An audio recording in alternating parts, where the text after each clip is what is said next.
우리 이종래 권사님 성격을 알겠네요. 오늘 권사의 헌신 예배로 드리게 되어서 너무 감사하고, 우리 권사님들이 또 말씀을 또 내 가운데 잘 받아서 올 한 해뿐만 아니라 여러분이 하나님의 부르심을 받을 때까지 권사로서의 사명을 잘 감당하시기 바랍니다. 오늘 본문 말씀이 어떻게 시작하죠? 만물의 마지막이 가까이 왔으니 라는 말씀으로 본문이 시작합니다. 그래서 첫 번째 우리에게 도전하시고 교훈하시는 것은 종말 의식을 가지고 살 것을 교훈하고 계십니다. 만물의 마지막이 가까이 왔다, 이 말씀은 정말 예수님의 재림이 가까이 왔다라는 말씀이죠. 그렇다면 왜 베드로 사도를 통해서 우리 주님은 만물의 마지막이 가까이 왔다라고 이렇게 말씀을 하실까요? 방금 제가 말씀드린 것처럼 하나님을 경외하는 모든 그리스도인들은 하나 장착해야 될 의식, 놓지 않고 살아야 할 의식이 있는데, 그것이 무슨 의식이라고요? 종말 의식. 지금 내가 어느 때를 살고 있다? 종말의 때를 살고 있다. 예수님의 재림의 때를 살고 있다. 이 의식을 짱짱하게 붙들고 살아야 여러분의 삶의 태도가 바를 수 있단 말이에요. 내가 어떤 의식을 가지고 사느냐는 내 사람을 대하는 것, 환경을 대하는 것, 그 무엇을 대하든지 간에 그 대함의 태도에서 다 나타나게 돼요. 그러므로 그 사람의 행동 하나하나는 그 사람의 의식 속에서 다 나오는 것이에요. 예수님의 재림이 가까이 왔다는 의식을 가지고 사는 사람의 태도와 그 의식이 없는 사람의 삶의 태도는 확연하게 다를 거예요. 그 뒤에 나오는 것이 다 그렇게 연결돼요. 뜨겁게 사랑하느냐, 사랑하지 못하느냐, 서로 대접하느냐, 대접하지 못하느냐, 은사를 가지고 봉사하느냐, 봉사하지 못하느냐, 이것이 무엇과 관련이 있는 거죠? 종말의 때를 산다는 의식을 가지고 있느냐, 있지 않느냐에 의해서 이 태도가 달라진다고 하는 사실이에요. 그런 의미에서 저는 우리 권사님들에게 이 말씀을 통해서 권면하고 싶습니다. 반드시 주님의 재림이 가까이 왔다는 이 의식을 가지고 하루하루를 성실하게, 특별히 하나님의 말씀을 삶의 원리로 삼아서 하나님의 뜻을 이루어드리는 그런 삶을 꼭 사시기를 주님의 이름으로 축원합니다. 예수님은 우리에게 종말에 대한 것을 많이 가르치십니다. 여러분이 사복음서 마태복음, 마가복음, 누가복음, 요한복음을 읽어보면 예수님은 종말에 대한 신앙을 많이 가르치세요. 마태복음 25장 같은 데 보면 열처녀의 비유가 나와요. 초반부에. 그리고 나서 달란트의 비유가 나와요. 그러시면서 하시는 말씀 뭐죠? 깨어있으라, 내가 곧 온다. 인자가 영광 중에 올 것인데 너희는 내가 올 날을 준비하고 있어라. 그렇게 오실라. 요한계시록 22장 20절 말씀에 보면 결론적으로 하시는 말씀이 뭡니까? 내가 속히 오리라. 성경은 계속해서 우리 강조하는 게 뭡니까? 내가 속히 올 거다. 내가 올 것을 너희가 깨어서 준비해야 된다. 이렇게 말씀을 해요.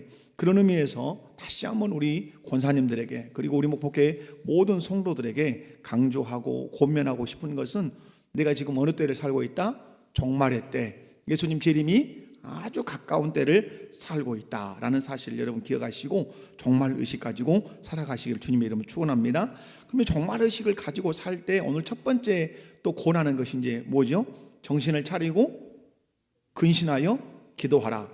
여러분, 오늘 만물의 마지막에 가까이 왔는데 너희는 정신을 차리고 근신해서 뭐 해야 된다? 기도해야 된다고 그렇게 말씀해요. 여기서 정신을 차린다는 말과 근신한다는 말은 실상은 같은 말이에요. 근신한다는 말은 잠에서 깨어나다, 그리고 깨어있다, 이런 뜻이 같은 의미예요. 우리가 보통 여러분 정신 차려야 되겠다, 너 이런 말 하죠. 그죠? 자녀에게도 정신 차려야지 이 녀석아, 성도들에게도 정신 차리십시오, 이럴 때가 어느 때예요? 정말 마땅히 해야 할 일을 하지 않고 허송세월을 보내고 있으면 우리는 그 사람을 향해서 권면을 그렇게 합니다. 정신 차려라, 정신 차리십시오 라고 말하죠. 여러분, 왜 예수님께서는 오늘 베드로 사도를 통해서 우리에게 정신을 차리라 이렇게 말할까요? 뒤집어서 얘기하면 종말의 때, 예수님 재림하실 때를 살아가는 많은 그리스도인들이 정신을 차리지 못하고 속없는 사람처럼 살아갈 가능성이 매우 높기 때문에 그렇습니다. 여러분이 자녀들을 볼 때 제일 답답할 때가 뭐예요? 정신 못 차린 자식이 가장 답답한 거죠. 그죠? 얼마나 돈을 많이 버냐, 많이 못 버느냐, 좋은 직장에 들어갔냐, 못 들어갔냐, 이것보다 더 중요한 것이 뭐예요? 정신을 차리고 사느냐, 정신을 차리지 않고 사느냐, 이거죠. 여러분이 교회 생활을 해요. 1년 12달 52주 주일 성수를 여러분이 한다 합시다. 그럼에도 불구하고 여러분이 삶의 현장에서 정신을 차리지 못하고 산다면 교회에 오는 것, 그것도 중요하지만 주님의 입장에서 더 답답한 게 뭐죠? 제발 뭐 좀 차려라, 정신 좀 차려라. 그런데 여러분, 그런데 여기서 만물의 마지막이 가까이 왔다 하시고 정신 차려라 말씀이에요. 무슨 말씀이에요? 만물의 마지막이 가까이 올 때 많은 그리스도인들이 정신을 못 차리고 살 가능성이 있는데, 정신을 차리지 못하게 되는 그 이유가 어디 있는가? 그게 어디가 있을까요?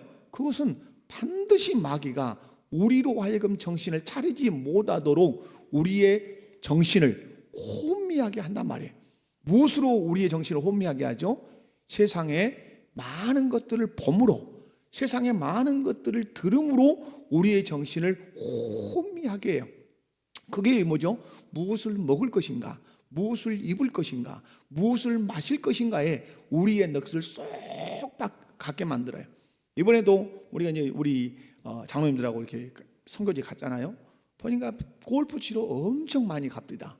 그래서 저는 속으로 그래, 뭐 누리는 것, 그거 절대 저는 골프를 정죄하지는 않습니다. 정죄하지는 않아요. 그런데 우리 장로님이 그런 얘기를 잠깐 해주셨던 것 같아요. 그 골프장 주변에 또 다른 그들을 유혹하는 많은 어떤 문화가 있는 것 같아요. 여러분, 그렇게 우리의 정신을 혼미하게 하는 것이죠. 여러분, 나라를 떠나서, 가족을 떠나서 남성들이 골프 가방을 짊어지고 그 필리핀에 와서 골프를 슝 친다. 정신이 온전한 사람은 그 스포츠로 즐기고 밤에 샤워하고 그리고 구경하고 이렇게 돌아올 수 있겠지만은, 여러분, 그 세상의 유혹이라는 것이 그리 만만한 것이 아닌 것이죠. 여러분, 그러므로 만물의 마지막 종말이 가까울 때 우리가 정신 차리고 해야 될 일이 뭐죠? 기도하는 것이에요. 여러분, 성도가 말세에 기도하지 않으면 반드시 어떤 이의를 당하게 돼요. 이것은 일찍이 여러분 베드로가 경험한 일이에요. 예수님께서 겟세마네 동산에서 기도를 하셔요. 근데 기도하실 때 제자들을 곁에 두고 기도하셨는데, 당신만 기도하신 것이 아니라 어떻게 하셨죠? 너희도 나와 함께 깨어있어 기도하라, 이렇게 말씀했어요. 정신 차리고 기도하라, 이런 말과 같단 말이에요. 근데 여러분, 정신 차리고 깨어있어 기도하라는 이 말씀을 새겨 듣지 못한 제자들은 잠을 잤지 않습니까? 그리고 베드로는 큰 시험에 빠졌습니다. 어떤 시험이죠? 자기의 스승요, 자기의 구주라고 고백했던 예수 그리스도를 3번이나 모른다고 부인하는 기가 막힌 시험에 빠졌어요. 그것을 경험한 베드로가 오늘 말해요. 만물의 마지막이 가까웠으니 정신을 차리고 기도해라. 내가 정신 차리고 기도하지 않았던 경험이 있는 그런 사람이다. 내가 정신 차리고 기도하지 않아서 나는 우리의 구주 예수님을 몇 번이나 부인한 사람이다. 3번이나 부인한 사람이다. 여러분, 이것이 베드로의 가슴에 어떻게 세요? 천한 한이 맺혀 있지 않겠습니까? 한. 제가 언제 그런 말씀을 드려요? 저는 초등학교 5학년 때 그리스도인이었어요. 저는 초등학교 때. 그런데 그 선산에 가서 제를 지내잖아요. 어른들이 이놈아 절해야지. 그러니까 아무 정신 없이 그냥 절을 해버렸어요. 그런데 그것이 영적 수치심으로 제 마음 안에 깊이 자리해요. 그것이 주님 앞에 너무너무 창피하고 부끄럽고 그래요. 여러분, 이런 영적 수치심이 잘못된 것에 굴복하면 있다 이 말이에요. 그것을 회개하고 죄송해하고 그런 적이 있어요. 여러분, 베드로가 그런 것이 영적 수치심이 있는 거죠. 막 자기를 그 생각만 하면 오장이 상하고 속이 상하고, 내가 그때 기도해서 주님을 부인하지 않았어야 되는데, 깨어서 기도하라고 할 때 기도하지 않아서 내가 3번이나 예수님을 부인한 그날을 생각하면 어쩌겠어요? 여러분, 그런 적 없으십니까? 여러분은 반듯하게 정도만 걸어오셨군요. 근데 한잔 안 했어야 되는데 내가 친구 말 들어가지고 그때 내가 한 번 안 빨았어야 되는데 이런 영적인 수치심이 그리스도인들에게 있을 수 있단 말이에요. 오늘 베드로가 그 경험을 가지고 말해요. 만물의 마지막에 가까웠으니 정신을 차리고 근신하여 기도해라. 나같이 그런 시험에 빠지는 일이 없으려면 너희 어떻게 된다? 기도해야 된다. 예수님은 마귀의 유혹을 물리칠 수 있는 유일한 길은 무엇밖에 없다? 기도하는 것밖에 없다. 이 세상 천지가 얼마나 유혹거리가 많아요. 우리 아이들, 우리 중고등부 우리 아이들 저거 눈만 멀뚱멀뚱 뜨고 있으니까 저것들 괜찮은 것 같죠? 저 속이 보통이 아니에요. 저 정신 상태가 보통 어둠에 짓눌려 있는 것이 아니에요. 못 볼 것을 보죠. 못 들을 것 듣죠. 만져서는 안 될 걸 만지죠. 생각하지 않아야 될 것을 생각을 하죠. 쟤네들 정신과 마음이 얼마나 더러운지 몰라요. 쟤네들이 배워야 되는 게 그래서 뭐예요? 기도를 배워야 돼. 기도를. 그 악한 것들을 물리칠 수 있는 그 기도를 배워야 돼요. 그러면 여러분은 뭘 배우셔요? 권사님들 한번 물어볼게요. 우리 권사님들은 뭘 배워야 되겠어? 돈 버는 법을 배워야 되겠어? 여러분, 기도 배우셔야 돼요. 그래서 저는 이 시간 강력하게 권면해요. 권사님들이요, 새벽에 기도를 나오시라. 어디에 나오시라? 새벽 기도에 여러분이 돌아가셔서 장례를 치를 때 이분은 새벽 기도 한 번도 기도라고는 모르는 분이요? 이렇게 입을 다실 수 있을까요, 없을까요? 입을 다실 수 충분히 있어요. 충분히. 장례식에 가면 다 여러 말을 해요. 정말로 이분은 교회 충성된 사람이었다. 이분은 교회를 나온동 만동 그러다가 죽었어. 이렇게 말도 하는 사람이다. 이 사람 참 말이 많은 사람이었어. 나름대로 장례식을 치르면서 그런 평가가 이루어지잖아요. 이루어져요. 그래서 저는 여러분에게 이 부분을 가지고는 늘 말해요. 장례식에서 내 장례가 죽어서 나를 장례를 치를 때 사람들이 어떠하도록 해라. 울어야 돼요. 울어야 돼요. 그게 사도행전에 나오는 사건이잖아요. 여러분, 그런 의미에서 우리 권사님들에게 제가 오늘 도전합니다. 그리고 권면합니다. 만물의 마지막에 가까이 왔어요. 정신 차리고 근신하여 뭐 해야 돼요? 기도해야 돼요. 내일 새벽에 기도하러 나오시고, 주중에 6일은 다 못 나오시더라도 그래도 주중에 나오셔야 돼요. 자, 우리 권사님들만 우리 필리핀식으로 한번 해볼까요? 필리핀식은 이거 아멘이에요. 아멘 이렇게 하는 거요. 큰 소리 크게. 자, 야물딱지게 내가 눈 크게 뜨게 보고 있어요. 우리 권사님들 새벽을 살리시기 바랍니다.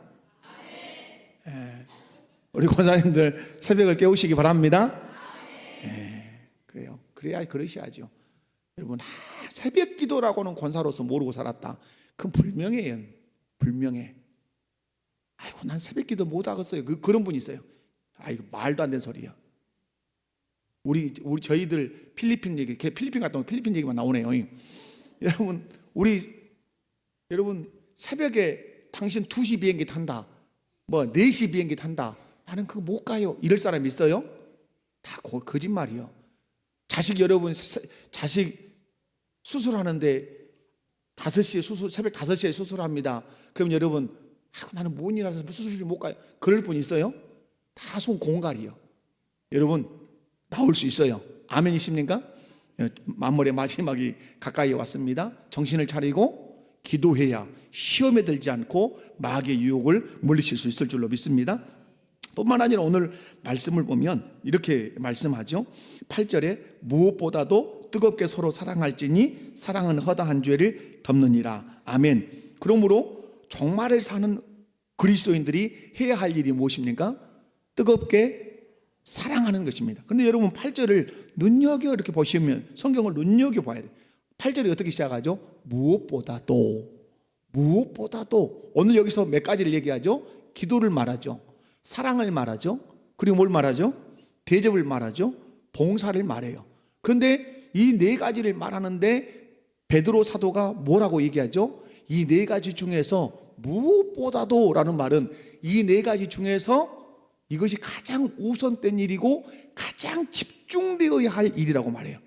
여러분, 성경이 우리에게 강력하게 가르치는 것이 뭐죠? 사랑이에요. 여러분, 하나님께서 천지 만물을 만드신 이유가 무엇입니까? 우리를 사랑하셨기 때문에 그래요. 여러분, 예수님을 이 땅에 보내신 이유가 무엇입니까? 우리를 사랑하기 때문에 그래요.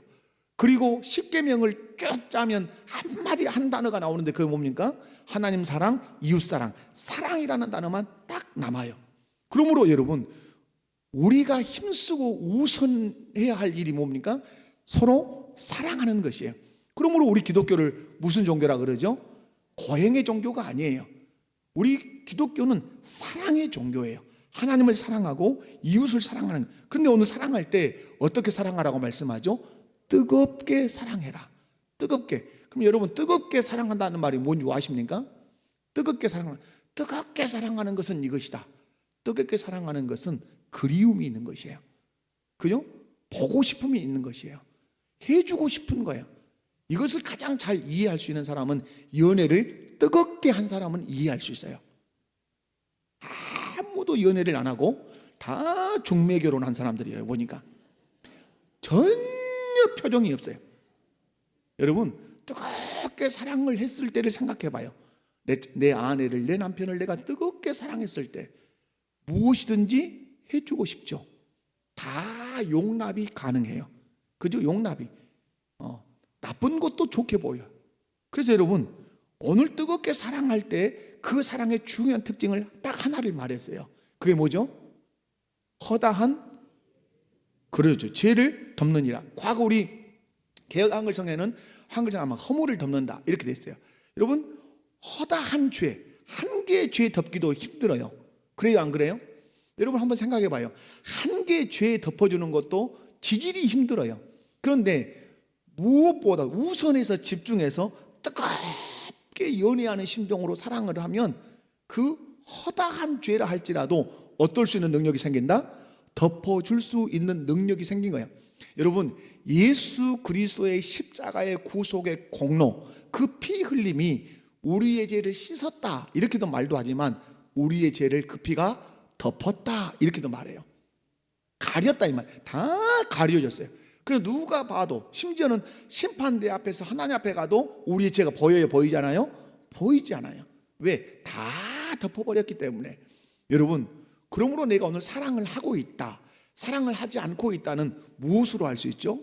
오늘 본문에서는 형제의 죄를 덮어줄 수 있으면, 덮어주고 있다면 내가 형제를 어떠하고 있어요? 사랑하고 있어요. 그런데 사랑이 없는 중요한 특징이 있어요. 덮지 않고 들추는 것이에요.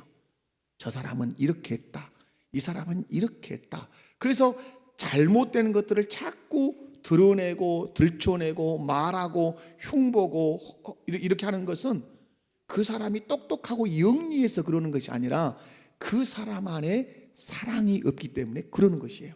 사랑이 식어졌기 때문에 그러는 것이에요. 자, 여러분 보십시오. 자, 여러분이라고 하면 기분이 나빠하니까 어떤 집에 어떤 아들이 있는데 망나니야 이놈이. 근데 이놈이 도둑질을 크게 하다가 걸렸어. 그러면 여러분, 엄마가 밖에 나가서 우리 아들은 도둑놈이요, 이놈이 이번에 어떤 큰 걸 털어가지고 지금 감옥에 가기 직전이요, 이렇게 나팔을 불고 다닐 엄마가 있습니까? 없습니까? 사실이요? 도둑놈인데, 큰 도둑놈인데 누군가가 지나가는데 우리 아들 말하면서 도둑질 분명히 했어.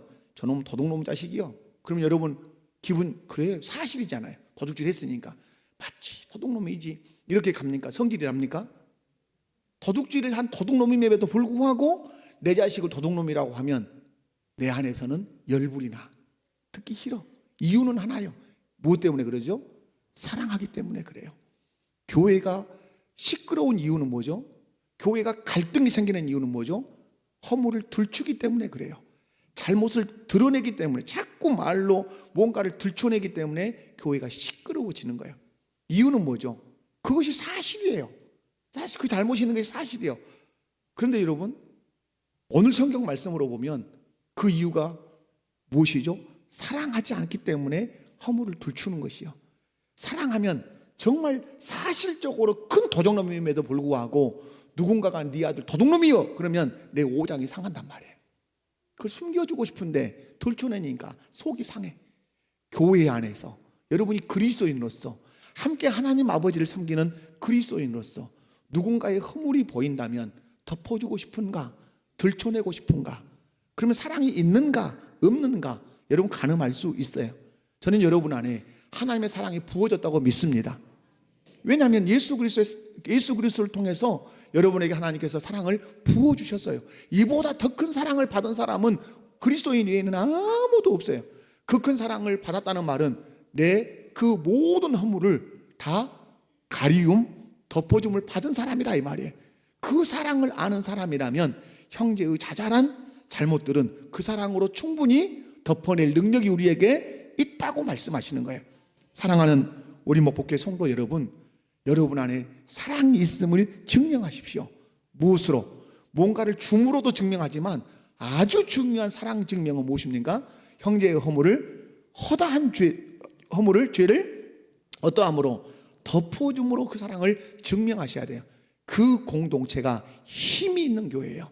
그 공동체가 능력 있는 공동체예요. 우리 목복교회 권사님 여러분, 권사님들이 뭘 조심해야 돼요? 권사님들은? 그렇죠. 이렇게 잘 알아. 권사의 경력이 있기 때문에 알아. 권사님들의 입에서 나오는 말만 반듯하면 교회는 까딱없습니다. 아멘이십니까? 이렇게 가면 한번 해봐요. 아멘이십니까?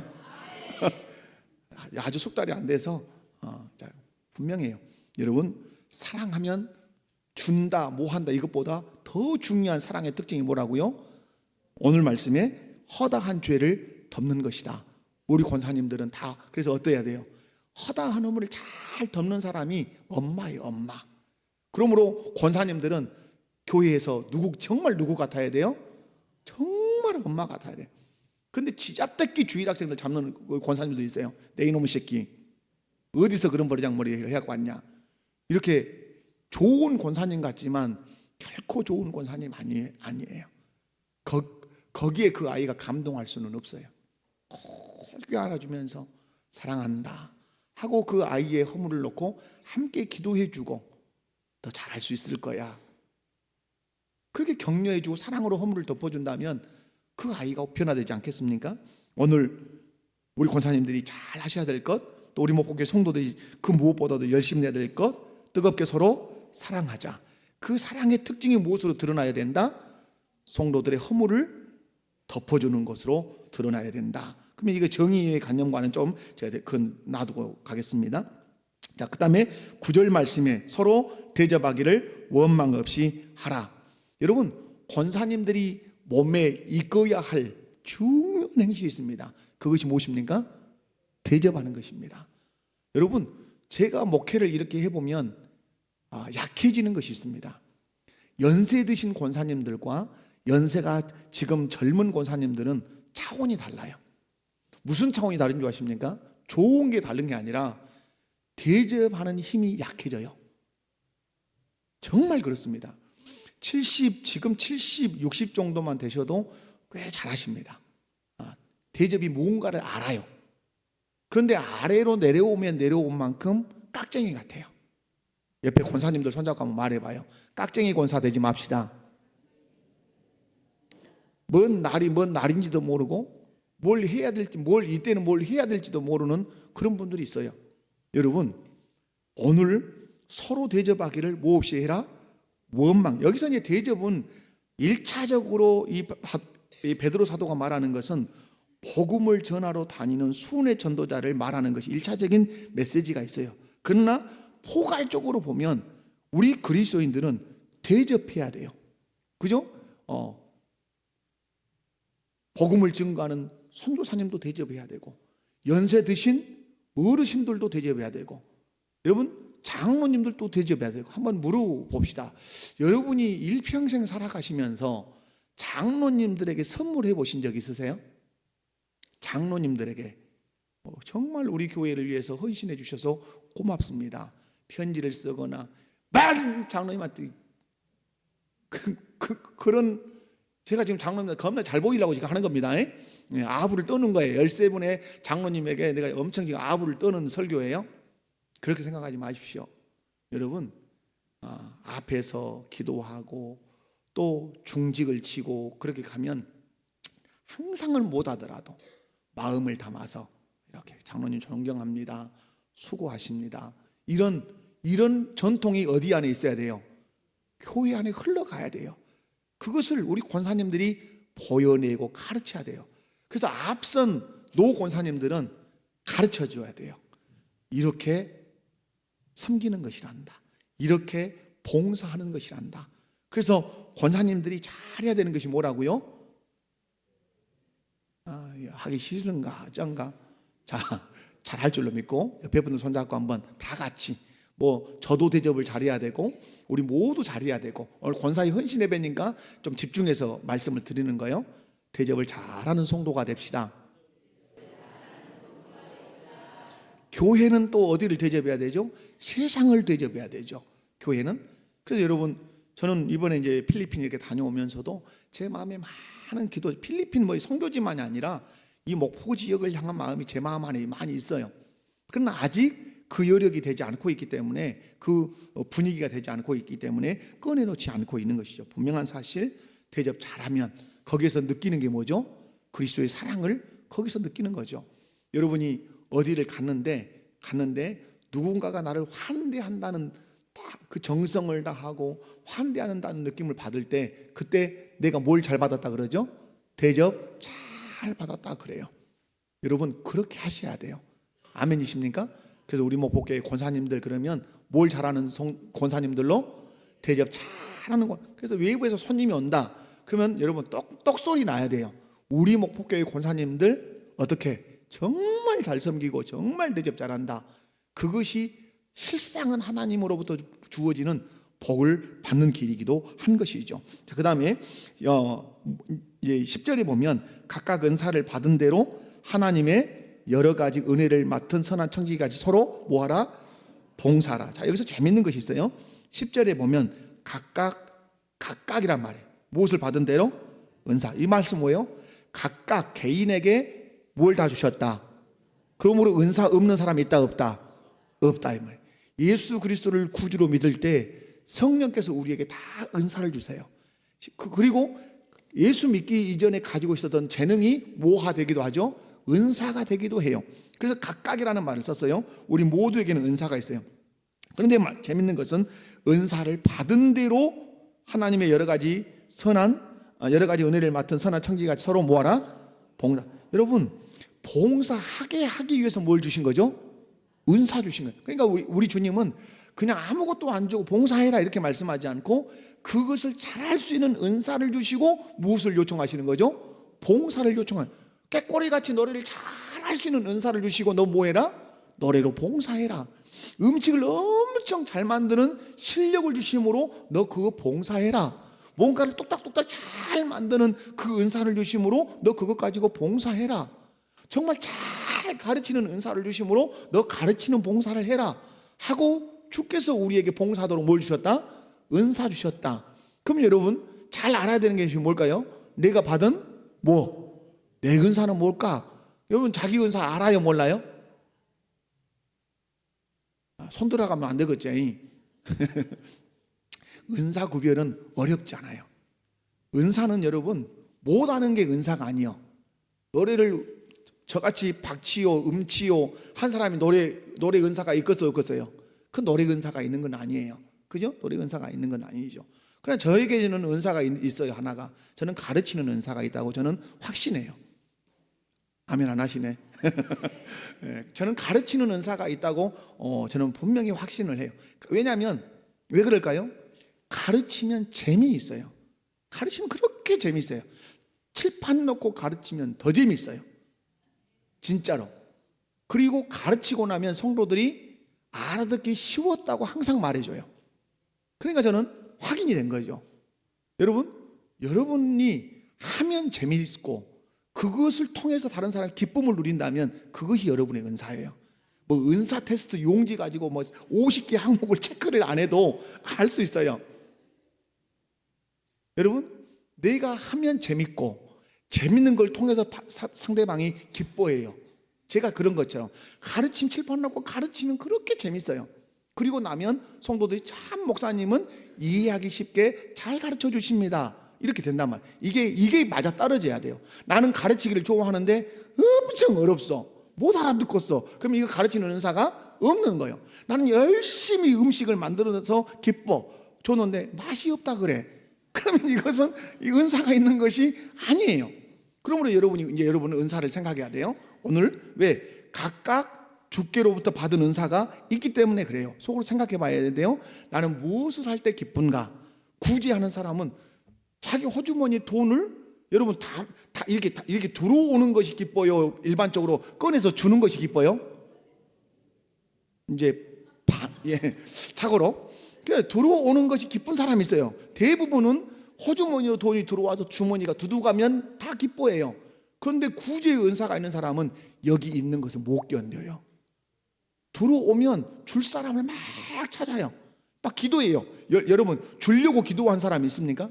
하나님 줘야 돼요. 호주머니에 돈이 지금 100만 원 있는데 누구에게 줘야 될까요? 임자가 누구일까요? 그리고 찾아내. 감동이 쫙 가서 저분을 드려야 되겠구나 하고 이렇게 준단 말이에요.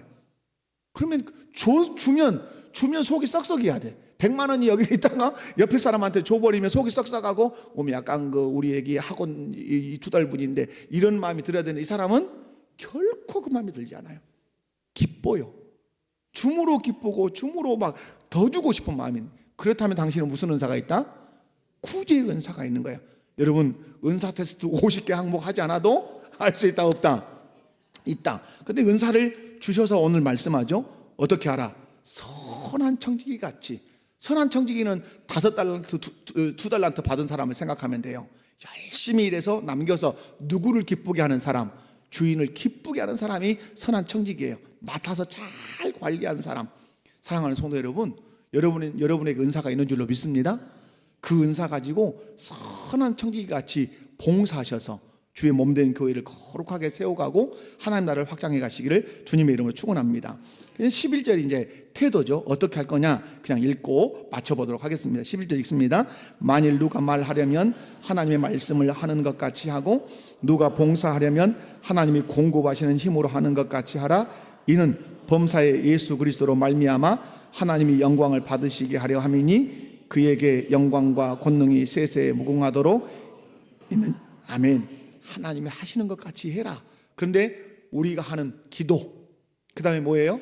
사랑, 그 다음에 대접, 봉사, 궁극적 목적은 뭐다? 하나님께 영광 돌리기 위한 것이다. 여러분 우리 권사회가 하나님께 영광을 돌리시기 바라고, 우리 목복교회가 하나님께 영광을, 이런 4가지 사실을 가지고 하나님께 영광을 돌리시기를 주님의 이름으로 축원합니다. 아버지 하나님 감사합니다. 권사의 헌신 예배를 드리게 하시고 말씀으로 함께 은혜를 나누게 하시니 진실로 감사합니다. 만물의 마지막이 가까이 왔음을 기억하고 종말 의식을 가지고 살아가게 알려주시고 또한 정신 차리고 근신해서 기도하게 하실 뿐만 아니라 무엇보다도 우선적으로 집중해서 뜨겁게 서로 사랑해서 허다한 그 죄를 덮어주는 그런 우리 목복교회 공동체가 꼭 되게 해 주시옵소서. 뿐만 아니라 대접하기를 원망 없이 하되 특별히 우리 권사님들에게 대접이 몸에 배일 수 있도록 은혜를 도와주시고 우리가 예수 믿을 때 우리 각자에게 주신 그 은사를 가지고 선한 청지같이 봉사해서 주의 교회를 아름답게 세워갈 수 있도록 은혜를 베풀어 주옵소서. 이 목적이 하나님께 영광임을 늘 기억하는 우리 모두가 되게 하여 주옵소서. 예수님의 이름으로 기도하옵나이다. 아멘.